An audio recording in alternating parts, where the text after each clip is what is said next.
On 19 June 2024, as Russian losses in men and materiel mounted in Ukraine, Putin's visit to Pyongyang formalized a new strategic partnership between two of the world's most repressive dictatorships. How will North Korea's pact with Russia affect the war in Ukraine? And what do North Korea and Russia get out of the relationship?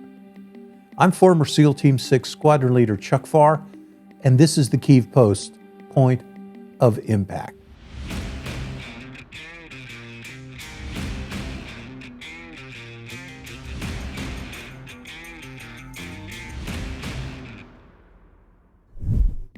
Putin's junket to North Korea was a mere formality. By June of 2024, North Korea was already at war in Ukraine. 7 months earlier, in December of 2023, North Korean troops in Donetsk fired the first ballistic missiles at Ukrainian cities. The Pyongyang trip was for show.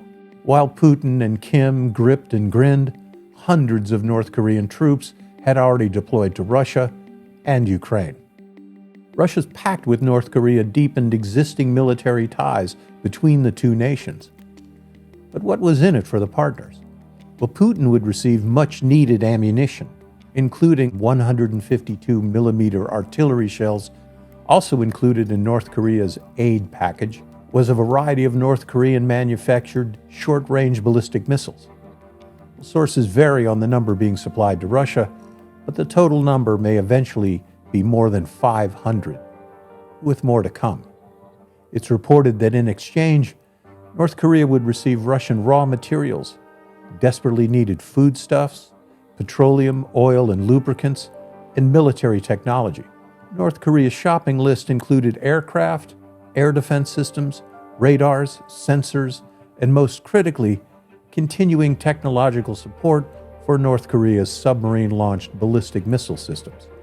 Russian help would also come for North Korea's nascent space program, which translates into help with North Korea's intercontinental ballistic missiles.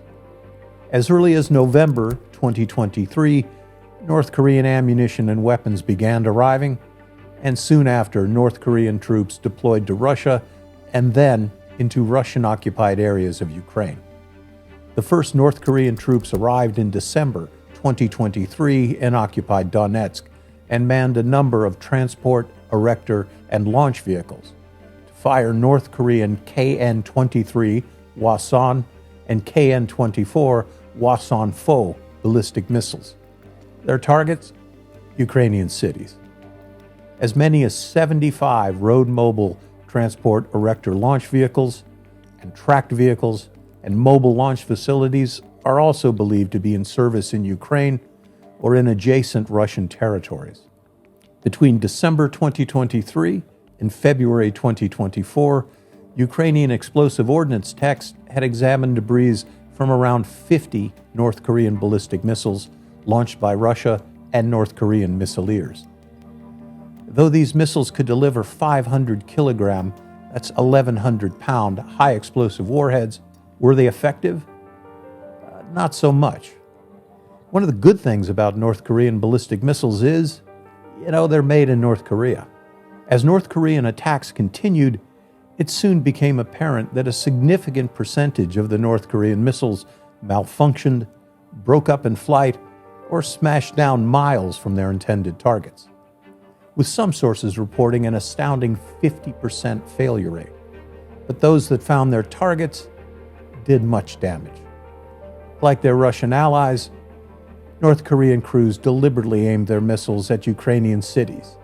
High-density Ukrainian population centers are priority targets for North Korean mercenaries.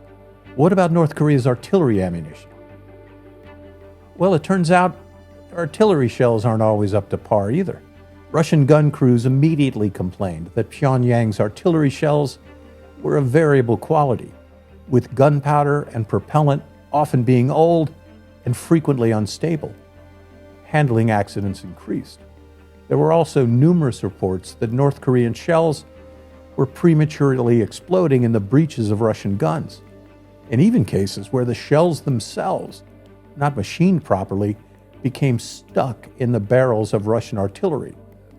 causing explosions that killed Russian gunners. Again, there may be a silver liner. With approximately 50% of Russia's artillery ammunition coming from North Korea, Russia's going to be firing a lot of duds. Will North Korean ballistic missiles tip the balance to Russia? It isn't likely. While North Korea's donations will certainly increase the volume of fire on Ukrainian battlefields, an almost 50% malfunction rate will mitigate some of the damage. North Korean missile shipments have also been closely observed by NATO satellites. The distinct profile of TEL vehicles and ballistic missile shipping containers have made it easy for Ukraine to target them. But what about North Korean troops in Ukraine? Western intelligence confirms that North Korea has now deployed combat troops into Ukraine. Signals intelligence supports this assessment as radio traffic in the Korean language has been monitored. The Ukrainian partisan movement, CPOK, which stands for Death to Russian Occupiers and Collaborators, reported on 13 October that it had identified the presence of North Korean military personnel in training areas located in the so-called Donetsk People's Republic. CPOK reports that 3 separate training grounds have been established north of Mariupol.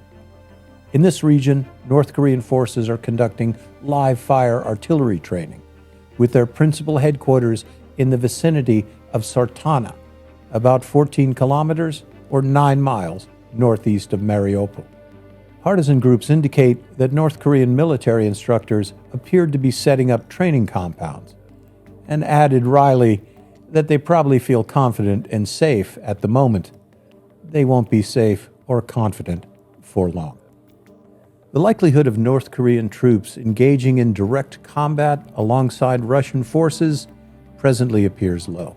Based on current information, North Korean units in Donetsk include troops from North Korea's strategic force, missileers, technicians, and rocket artillery experts, several units of combat engineers, security forces, and a small detachment of North Korean Special Operations Forces will likely be used as infantry advisors. Camps established in Donetsk could theoretically be used for training separatist forces or Russian troops to use North Korean-supplied weapons or tactics. These locations are known to Ukraine. 6 North Korean officers were killed when a Ukrainian missile struck their positions outside Mariupol. Pyongyang realizes that combat employment of North Korean soldiers would risk escalating international tensions dramatically, potentially leading to direct confrontations with Western forces, which both Moscow and North Korea might wish to avoid. There are also legitimate questions about the capability of the North Korean military should it come to direct combat with Ukrainian troops. Ukraine's forces have more than a decade of combat experience, plus training by some of NATO's best.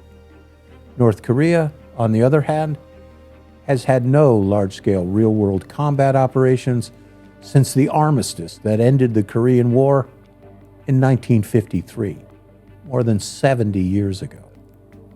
There's always the question of motivation and morale. As of this recording, Russian security forces are looking for 18 North Korean soldiers who've deserted from their units in the Bryansk and Kursk regions. Clearly, some of North Korea's deployed forces see no future in dying for Putin in Ukraine. In summary, North Korean missile transfers and training activities represent a significant escalation in North Korea's involvement in global conflicts, particularly by supporting Russia against Ukraine. This reflects the broader strategy of challenging international norms and sanctions through indirect military support. For now, it's unlikely that North Korean troops in Ukraine will prove decisive in Russia's war. For the Kyiv Post, I'm Navy SEAL Chuck Pfarrer, and I'll see you again at the point of impact.